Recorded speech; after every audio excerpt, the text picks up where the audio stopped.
the Hagen Quartet.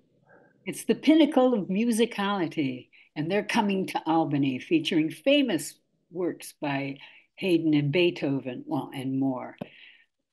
So, welcome to the Friends of Chamber Music from Troy, New York. I'm Andrea Cunliffe, and it's my great pleasure to welcome and spend some time with Rainier Schmidt of the Hagen Quartet. So, welcome to Performance in Context, Hagen. Rainier. Thank you very much. Thank you very much for having me. Well, Looking it's forward to great. this. Yeah. Now, can you tell me a bit about, well, I know that the Hagen Quartet's extremely famous. It began, what, in 1980.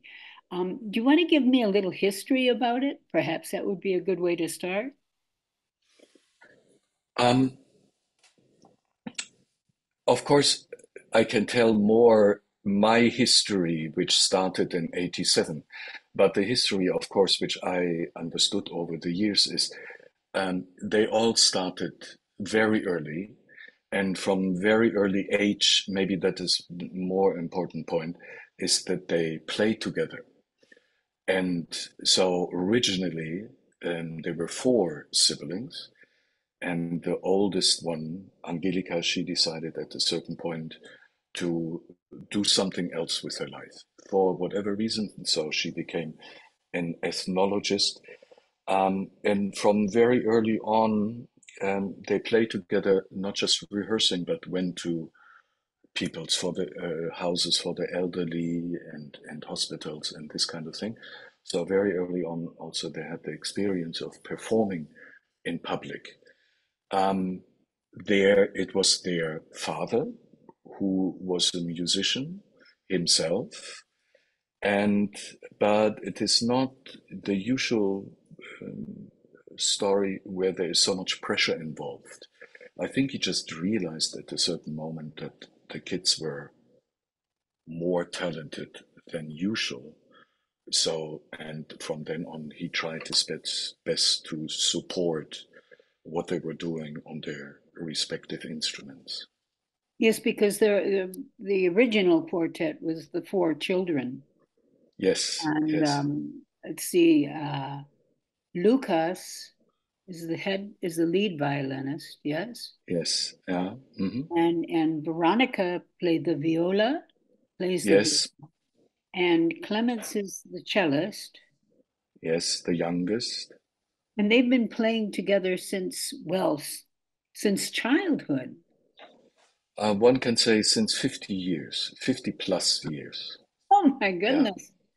yeah, That's quite an achievement. And you came along then when the oldest child decided to leave the quartet, and you got involved in 87, I think it was, yes? that How is did right. you connect? How did you meet them? How did that all happen? I mean, that's a remarkable story in itself.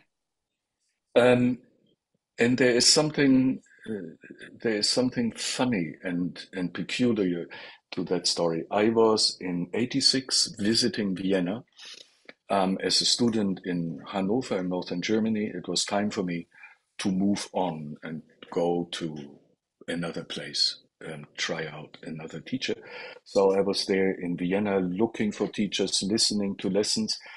And the Hagen Quartet and me, we had already a great mentor in independently from each other, which was Hatto Bayerle, who used to be before the violist of the Ivan Berg Quartet.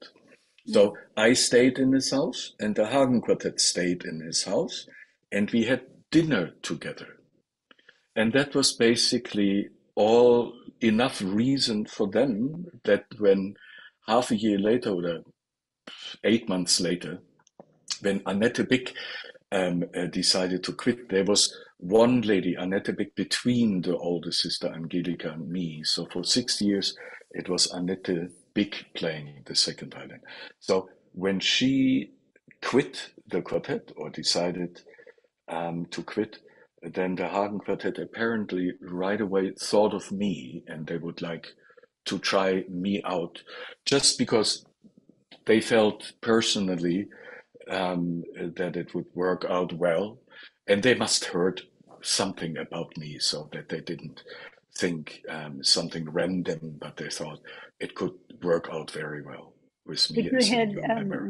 you had similar philosophy, would I say, or similar training, similar influences that made you kind of fit into that group very well. No, something about Yes, Mozart. Oh, Mozarteum, was that a group? The Mozarteum, singing? the university. Yes and no. And the no part is that after I met them, instead of being in Vienna and studying there, I went to study for 1 year in Cincinnati, Ohio, with Right. Walter Levine. It was Dorothy DeLay as my violin teacher, but already Walter Levine from the La Salle Quartet.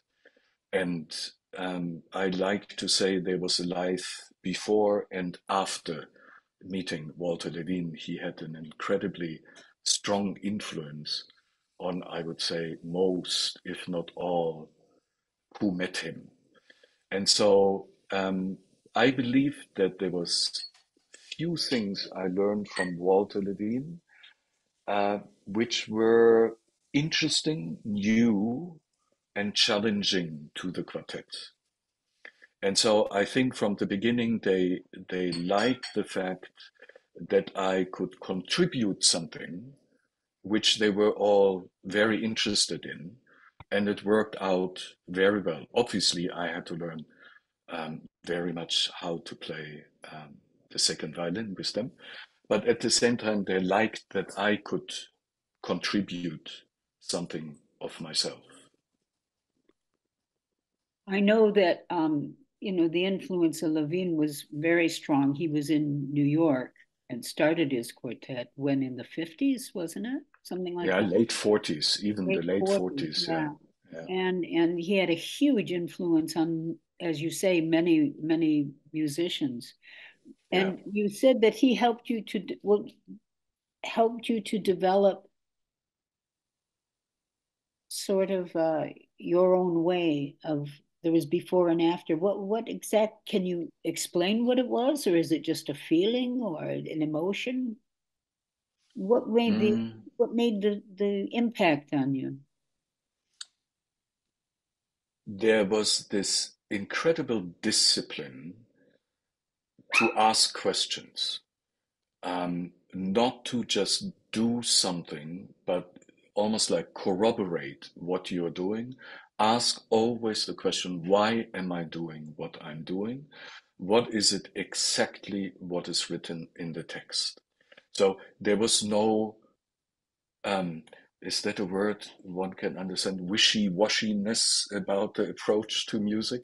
But it had to be absolutely clear and thought about, and there he wanted to have a reason for what you do, not just before because I like it or I feel like it, but then he was absolutely demanding that you can find interpretational qualities in the text and not in your feeling. And that was so, I think that was so strong for all of us who had never experienced anything like that, this rigor which he put on reading the score and analyzing the score and trying to understand the music as much as possible. And that's something that the Hagen Quartet also embraced, or was that? Definitely, Mm. definitely embraced that. And soon after I joined, when Walter Levine, that was the year when I joined when the La Salle Quartet stopped performing. So he had a bit more time on his hand, and the next summer he came to Salzburg to teach, and we had a few lessons with him, which was marvelous for the Oh, quartet. how wonderful! Oh, well, we should. I Yeah. don't think we mentioned that the Hagen Quartet is originally from Stuttgart. Is that right? Nine from Salzburg.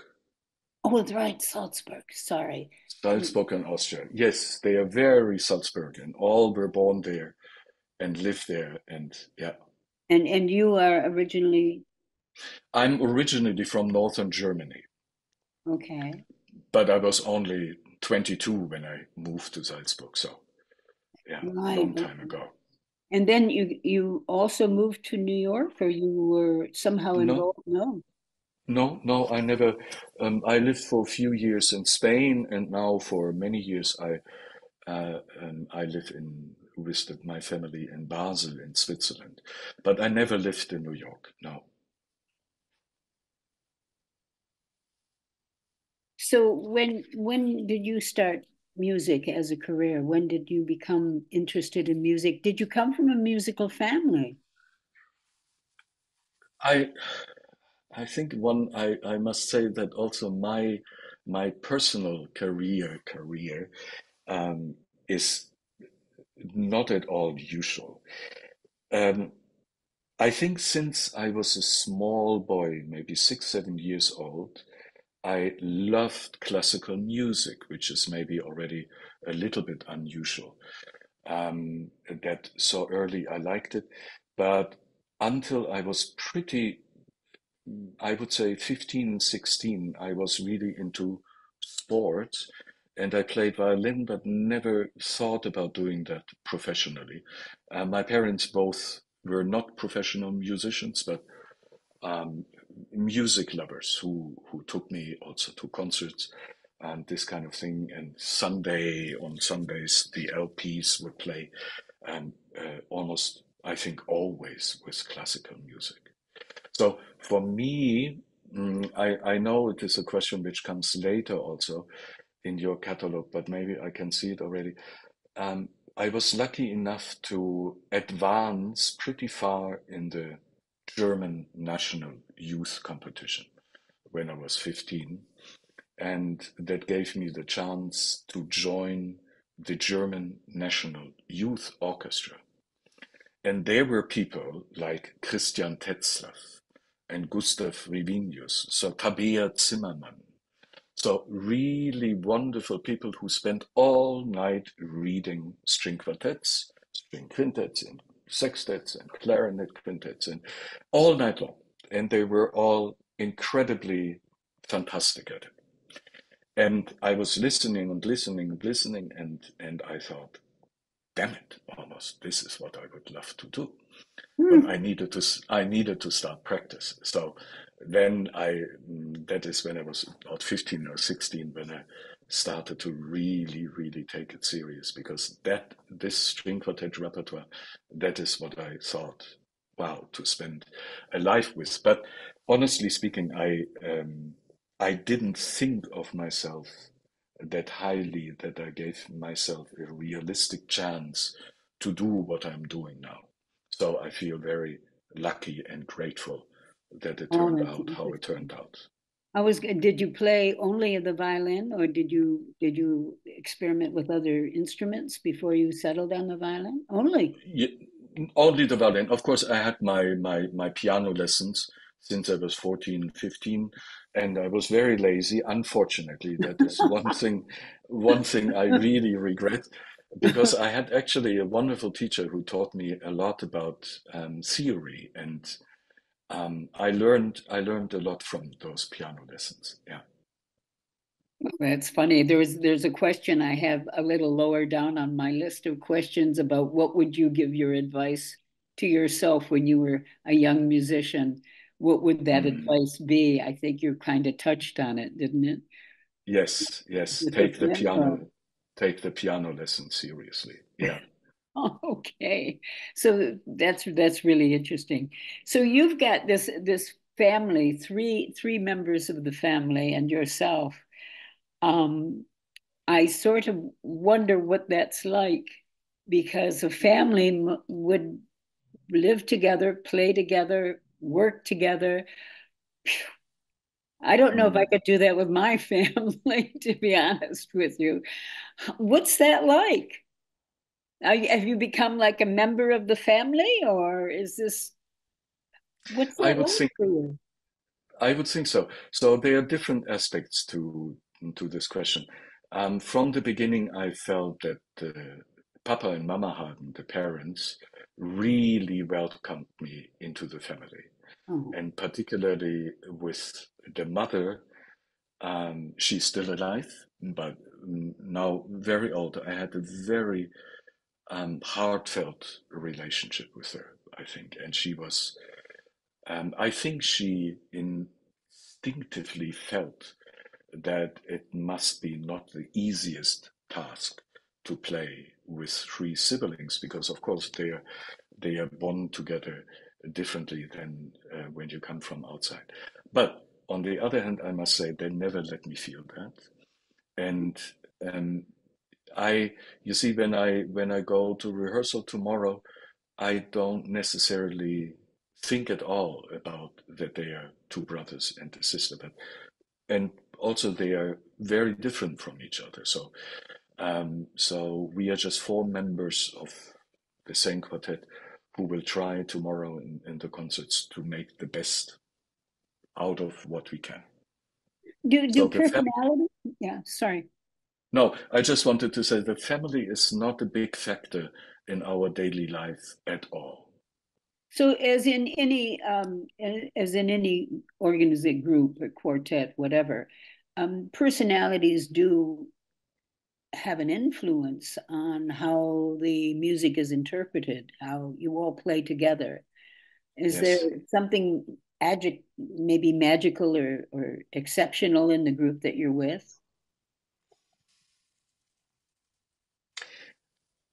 If it is magical, I feel it is not up to me to say that. That is almost maybe only possible for an outsider to see if there's something like that. What I can see is that over the years has become probably even stronger that we all have our own part to give in rehearsal time. So over the years, it has kind of crystallized that each one of us has maybe a little bit different priorities, what we want to hear in the end. So what we would bring into the process. And if there is something magical, but I would first say important is that we would respect each other. This word respect is cannot be overrated. I think for any quartet, but particularly if you are playing so many years with each other. I know, my goodness, 40 years you say now. There's Yeah. been so many awards and prizes for this. You're really a unique group. I don't know if are there many other quartets that have been around with the same members for such a long time? Um, just one American quartet, which just now has had its last season, the Emerson Quartet. I think besides David Finkel, who left the group maybe 8 years ago, something like that. But they have been playing with each other for many, many years. And you Yeah. play mostly a Germanic repertoire, right? Am You I see, right? I was reading that in the catalog of your questions. I wasn't aware of that. Oh, It's really? no, no. But when I see what we bring on the tour, I can see it is a lot of Viennese classic, but we don't think about it in a way that we feel we prefer to play this music necessarily. We love as much to play Ravel or Bartok than we love to play Haydn, Mozart, Beethoven. But in the end, there are quite a few very, very, very good Haydn quartets and quite a few very good Beethoven quartets, and of course, quite a few wonderful Mozart quartets. So when we have to make the choice, it is very likely that one of them would end up in one of our programs. You've done like amazing complete quartets. What was the Schubert and Mozart? You've done the complete, right? Wow, what was Uh, that like? Was that Schubert, fun? we didn't do the complete. No? No, there are a few of the early ones which we didn't play. Mozart we did all. Yes. Look, again, I would say it was never our goal to do something complete, but with Mozart, for instance, particularly the 10 later ones. which we play frequently, they they always have been, and I believe strongly there always will be some of the yeah how the reference pieces when it Mm. comes to classical music. So, and each time I would say we discover another way how to approach it. It Oh, offers many possibilities, even 200 years after they were written. oh, really? So each time you pick it up and play it, you find something new. Yes, yes, How yes. exciting is that? Yeah, And in the quartet, do you all find it as well at the same time, or is it different? I'm trying to imagine what that would be like. maybe not. How can I say? If one of us comes to a rehearsal and through experiences outside of the quartet, an analysis class or whatever it was, anybody who could enrich the view towards the quartet. I never heard it once in the quartet that someone would have said, "Oh, let's play like we always played." That would never be the case. You know? It could be always interesting and welcomed, for sure. Well, that sounds exciting. Yeah, That yes, it sounds is very really, exciting. Yeah, that's amazing. So, wow. Well, you're coming over here. Where are you now? You're in Europe in now, Salzburg. Yeah, yeah, yeah. and you'll Yeah, be still in flying Salzburg. in to perform. You're doing three performances in North America. Five altogether. Fine. Well, what's Yeah. that like traveling and is there something about traveling and performing all over and do you have different experiences with different cultures, different venues? Is it exciting or is it boring? Is it stimulating? Do you enjoy it? Definitely. Yes, interesting thing, I just had a class with my students in Basel. Um, I sent them a question the night before and I wanted to discuss that. Um, what is a convincing performance?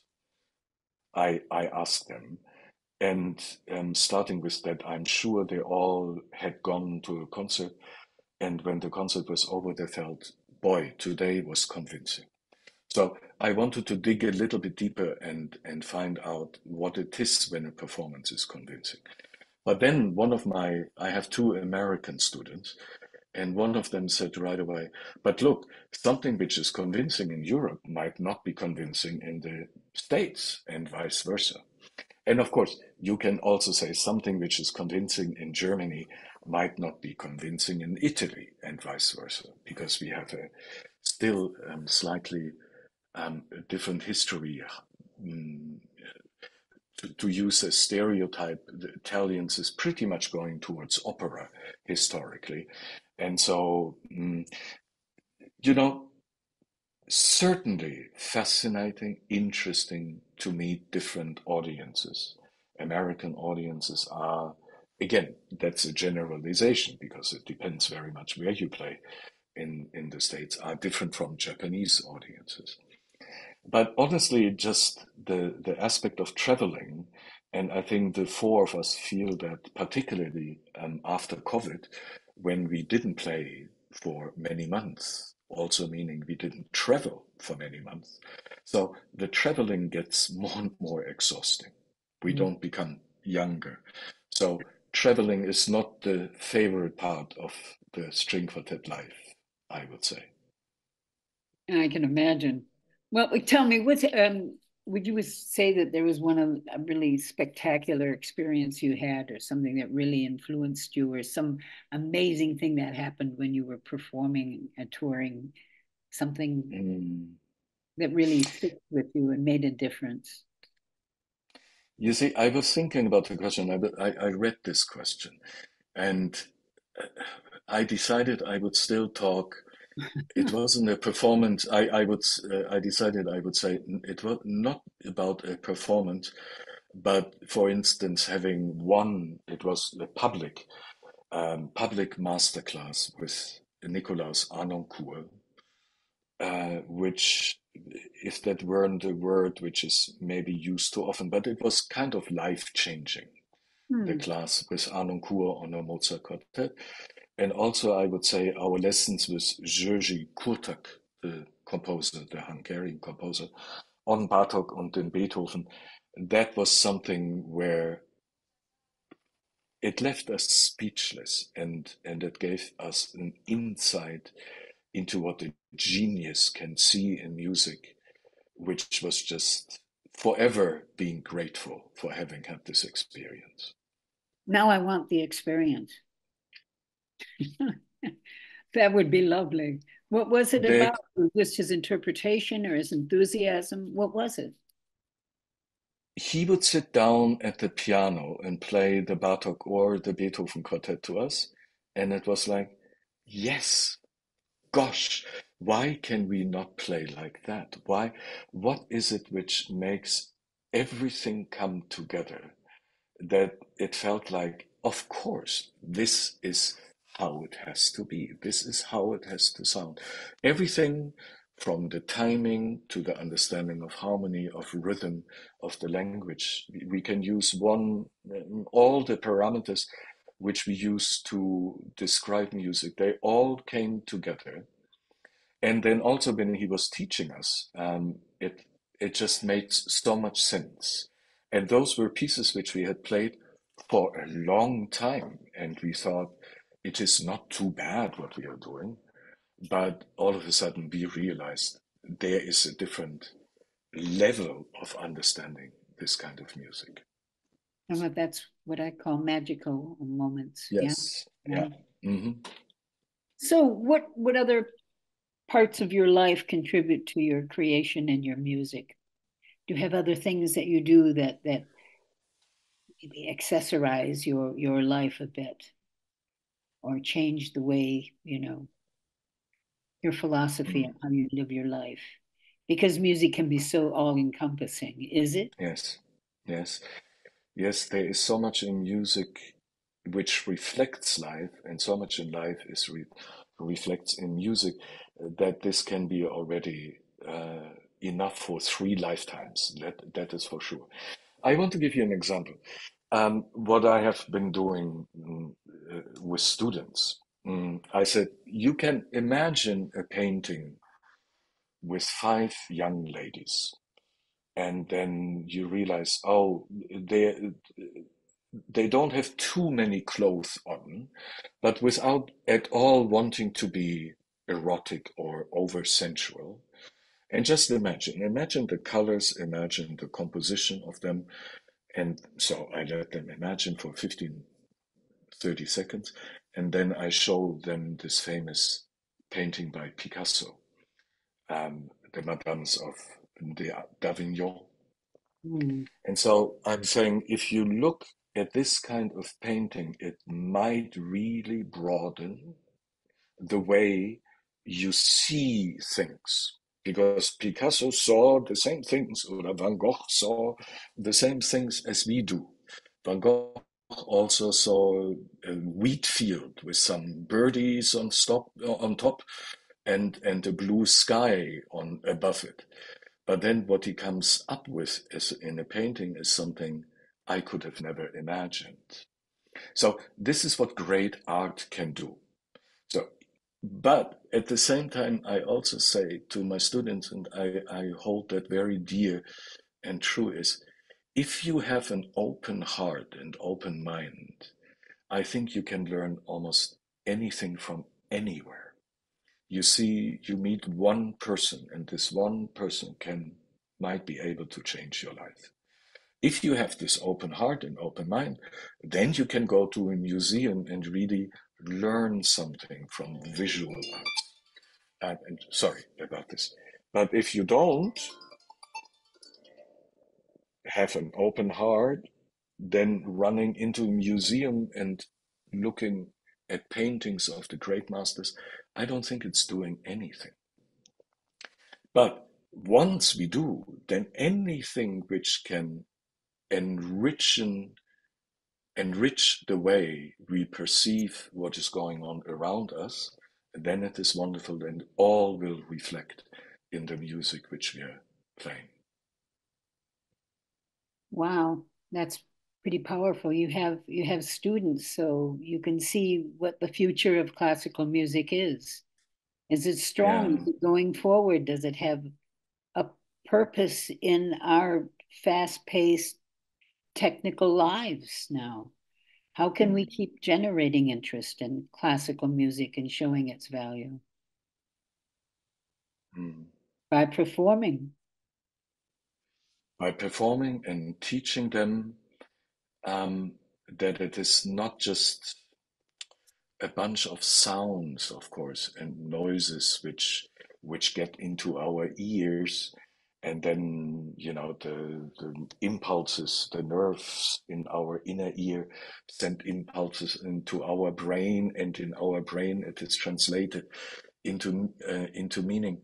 But this meaning, after all, I would say, um, definitely until the 20th century, there is so much beauty in it.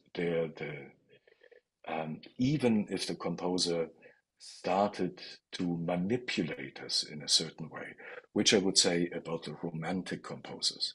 Yeah, if I may say something like this, with the classical music, I feel that I'm awake, and the composer wants me to be awake and see dramatic things happening on stage. And if I may say, in the Romantic period, maybe it is this intensification of our feelings which becomes so strong. So in a way, I almost don't want to be awake, but I feel a little bit drugged and be swept away by all those musical sounds. But it is something which only music can do, something which only art can do, to show us that there is a different way of perceiving the life which is in front of us. So it So, must be important. yes. How can we engage more people, more younger, wider, newer audiences? Yeah, By performing? performing, but Composing? I still think the most important is that the kids have music lessons from Uh, early age on in school. and they And do it that is in Germany and Austria. no, they don't. They don't. No. They don't. No, it is also cut down. It is cut down all over the world. Yeah, it is deemed not to be necessary for the education. Well, Yeah. yeah, they have cut the arts a lot. Not only music, but any other expression of art.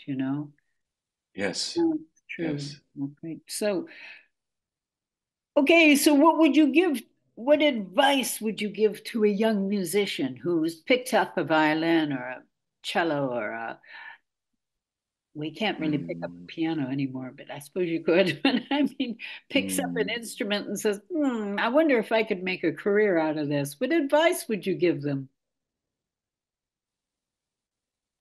It is manifold. Also, I'm a violin teacher, so I do have to listen to scales and arpeggios and certain technical things. Without it, music making becomes just so burdensome if the body is not reacting well enough to what you want to express.